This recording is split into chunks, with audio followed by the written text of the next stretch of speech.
ఈ ఇంటికి పెద్ద దిక్కంటూ మిగిలింది నువ్వొక్కడివే. నువ్వు ఈ గడప దాటితే ఇల్లు ఈ మాత్రం కూడా ఉండదు. ఇంత చెప్పిన తర్వాత కూడా నువ్వు వెళ్ళాలనుకుంటే నువ్వు నా శవాన్ని దాటి వెళ్ళినట్టే.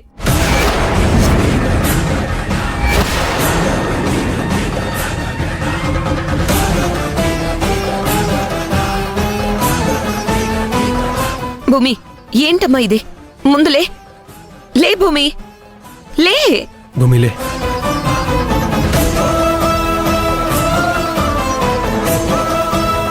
ఏమండి, నా తమ్ముడు చేసింది తప్పే.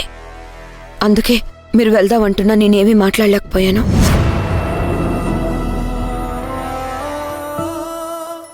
ఎప్పుడూ అనని వాడన్న మాట పట్టించుకుని మీరు వెళ్ళిపోదామంటున్నారు. మీరుండాలి అంటూ మీ కాళ్ళకు అడ్డం పడినా మీ చెల్లెల కోసం ఉంటారో మీ ఇష్టం. ఇప్పుడు కూడా నేనేం మాట్లాడను. బావా, అన్న ఎలా నాన్నిలా ఇంట్లో తలా ఒకళ్ళు ఒకలా ఉన్నారు. అవతల పెళ్ళుంది బావా.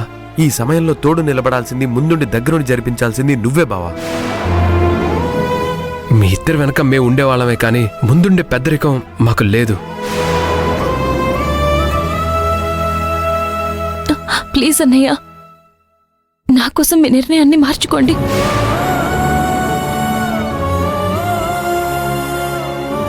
మీరెందుకమ్మా నన్ను రిక్వెస్ట్ చేస్తున్నారు? నన్ను అవమానించింది రాఘవ కదా, తను కదా రిక్వెస్ట్ చేయాలి. మీ అభిమానాన్ని కాదని నేనిక్కడున్నా కూడా రాఘవ చేసిన అవమానానికి నా ఆత్మగౌరవాన్ని నేను చంపుకోలేను. పదమహా.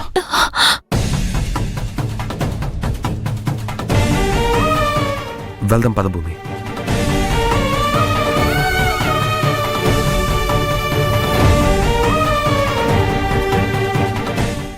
అన్నయ్య, ఏంట్రా మళ్ళీ మళ్ళీ నాతో ఏం మాట్లాడాలి? నన్ను కాసేపైనా ప్రశాంతంగా వదిలేయండి. ఏ విషయం గురించి నాకు చెప్పాల్సిన అవసరం లేదు. వెళ్ళండి ఇక్కడి నుంచి. అదేంటన్నయ్య అలా అంటావు? ముఖ్యమైన విషయాలు నీతో కాకపోతే ఎవరితో మాట్లాడతాం? ఏంట్రా ముఖ్యమైన విషయం? ఏమన్నుంటే మీరు మాట్లాడుకోండి. నేను మాట్లాడేదేమీ లేదు.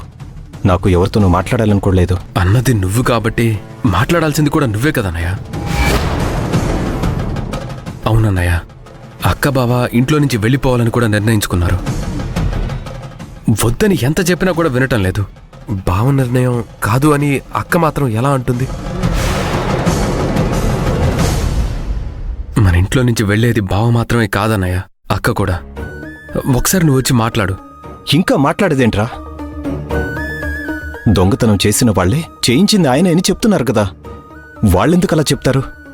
అయినా ఇప్పుడు ఇవన్నీ కూడా మాట్లాడే ఓపిక నాకు లేదు. నేను ఎవరితో కూడా మాట్లాడను. బావగారు, మీరు కేవలం అన్నయ్య గారి గురించి ఆలోచిస్తున్నారు. ఆయనతో పాటు వదిన కూడా వెళ్ళిపోతుంది. అది కూడా ఒకసారి ఆలోచించండి. నా జీవితం నాకు అర్థం కావట్లేదు భూమి. ఇంక నేను ఎవరి గురించి ఆలోచించాలి? అలా అని కాదన్నయ్య. ఎవరో చెప్పిన మాటలు నమ్మేసి బావని మనం కూడా అలా మాట్లాడడం పద్ధతి కాదన్నయ్య. నేను ఏం చెప్పినా తల వంచుకుని వెళ్ళిపోయేవాడివి. ఇప్పుడు నా ఎదురుగా నిలబడి మాట్లాడుతున్నావు. అలా ఎందుకు ఆలోచిస్తావన్నయ్య? మేం కాకపోతే నీతో ఎవరు మాట్లాడతారు? ఇంట్లో ఎవరూ నీతో మాట్లాడే పరిస్థితిలో లేరు. ఆ ధైర్యం కూడా చేయలేకపోతున్నారు. అందుకే మేం మాట్లాడడానికి వచ్చాం. అది కూడా తప్పేనాన్నయ్య? రే, నా మనసేం బాలేదు. అనవసరంగా నన్ను ఇబ్బంది పెట్టద్దు. నన్ను ఇలా వదిలేసేయండి. ఎవరు ఏం మాట్లాడినా అది నాకు తప్పుగానే కనిపిస్తోంది. చివరికి నేను మాట్లాడేది కూడా మంచో చెడు నాకు అర్థం కావట్లేదు. ఎవరు ఎలాంటి నిర్ణయాలు తీసుకుంటారో తీసేసుకోండి. దానికి నా అనుమతి అవసరం లేదు. నేను నమ్మి తాళి కట్టిన భార్య నన్ను మోసం చేసింది. నా నమ్మకమే తప్పైపోయింది. ఎవరిని నమ్మాలో ఎవరిని నమ్మకూడదో కూడా అర్థం కాని పరిస్థితిలో ఉన్నాను. రే వద్దురా, నాతో ఇలా మాట్లాడించి చివరికి నన్ను పిచ్చివాడిని కూడా చేయకండి. వెళ్ళిపోండి ఇక్కడి నుంచి, వెళ్ళిపోండి.